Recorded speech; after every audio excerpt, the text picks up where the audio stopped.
Hi, this is Majinoni, and I'm not going to do a good, the bad, disappointing this week because there's only 4 books, and I didn't want to throw a book completely under the bus. So we're going to do all of the reviews. We're going to start off with Forever Evil number 4. Now, overall, this is a decent issue. It moves the story along quite nicely, but I'm still suffering from um, an issue where it's like it doesn't seem like it's coming out. So it's like I get excited and I stop. I literally just stop getting excited once this issue ends because I know the tie-ins don't really support the main story. They're all on doing their own agenda. And for everything that was bad about Infinity, which I really did like, though, I can say that because they did the way they did a lot of their crossovers, it moved the story and it kept it going at a really pleasant pace. Even by overlapping sections of the storyline, it moved it along. This, it's painful. But that being said, I will say that there's some really nice dialogue here, like between Lex and Bizarro. They're in his sewers, and Bizarro is all afraid of the dark, and Lex talks to him, and Lex shows his human side, and it's like, really, I think you're lying, but it sounds like a good thing. There's, you know, uh, they talk about Power Ring, and this guy is just mentally unstable completely. And I thought that part was really good. I'm getting really tired of seeing Deathstroke and his merry band of, uh, villains that go out after him. Because, I mean, I mentioned this before, out of the entire rogues gallery of the DC universe, especially when you go back to Forever Evil 1, where they showed all of those villains. It seems like these are the only villains that are out doing something. And I'm like, oh, really? And I don't know, is this because, like, Deathstroke is just so important as a character that they feel that they have to throw him in there to boost a sale every now and then? Or is it just that they really have a lack of originality in terms of, hey, maybe we should use some different villains because, that might work out? No. Anyways, the Finch, love him or hate him, Finch, I thought, did a great job overall, especially with Power Ring's expressions. That was really good.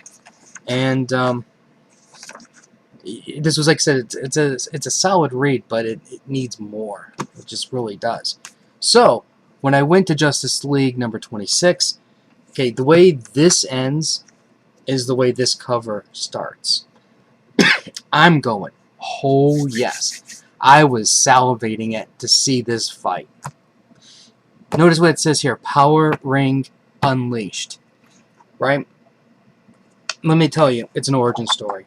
And I just did this. That's what I did. This, if anything, is the biggest disappointment of the month. This is false advertising. Now, granted, Power Ring is predominantly featured in this issue, but but this scene never happens. This scene doesn't come close to happening, and it's a joke. And I'm really pissed about this false sense of advertising. I mean, I'd be okay. Let's say this was an alternate cover. I can go, okay, maybe, but this is the standard cover here.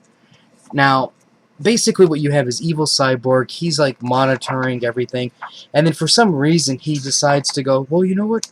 I want to think about my comrades. And he starts thinking about, Power Ring. We get the origin of the Atom Girl and what's the name, Johnny Quick. And all I'm thinking throughout this entire book is, why weren't any of these things covered under the villain month? Some of these stories were actually kind of interesting, and they deserve more than 6 pages. It deserved a full issue. And it really does piss me off to no end that, whoever thought of that concept didn't think things out clearly. This issue could have been a battle, and, this would have tied in perfectly since they came out at the same time. It would have moved the story along marvelously, and it would have been fantastic. But in the sense, all I got is disappointed. This is I'm telling you, whoever's editing the big, picture here failed completely. All right. next up, Rogue Planet Avengers #1. I'm sorry, this is the 24.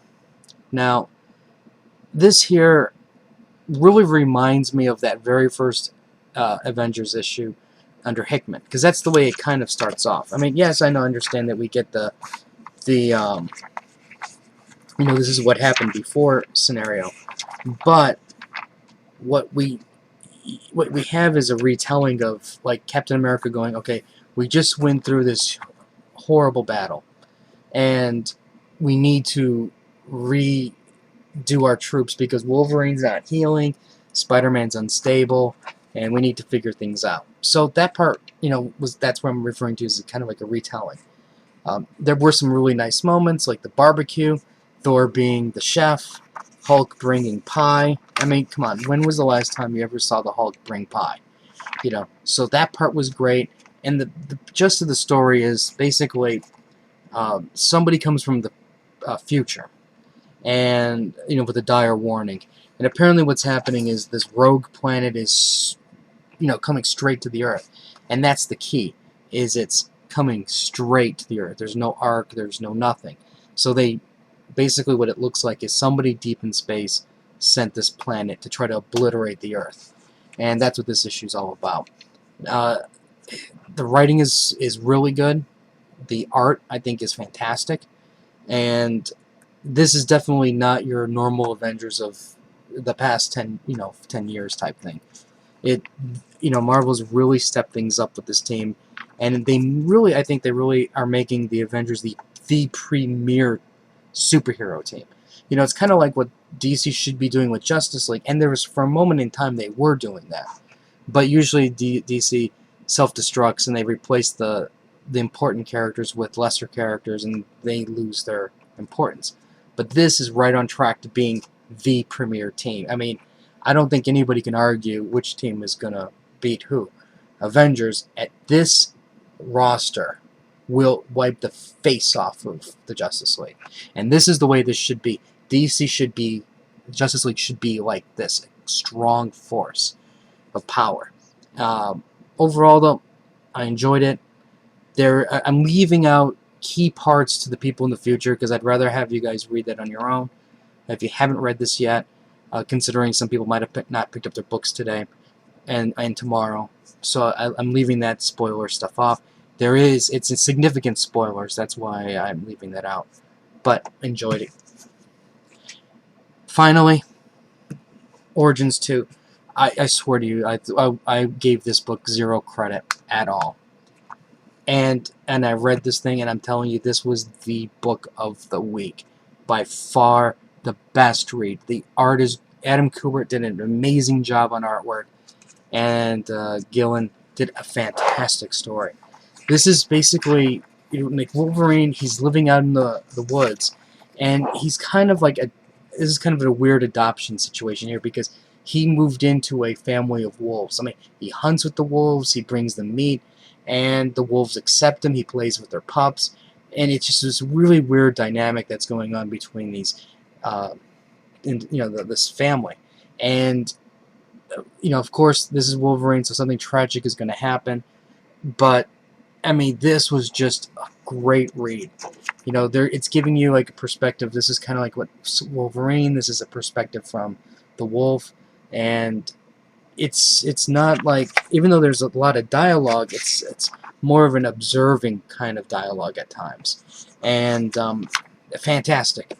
I mean, if the rest of Origin 2 is like this issue, Marvel has hit another home run with this storyline. Because, like I said, this was fantastic, and just for the let's just forget about the origin part and all that other nonsense in case you don't believe in what Marvel's doing with the character. It's still a great read, so I would highly recommend picking this book up. Anyways, comments or questions, let me know. Rate the video, Facebook link, Crunchyroll anime reviews. Good to Bad Disappointing may not come back next week just because there might be limited books for New Year's, but it will come back sometime after that. So, until next time.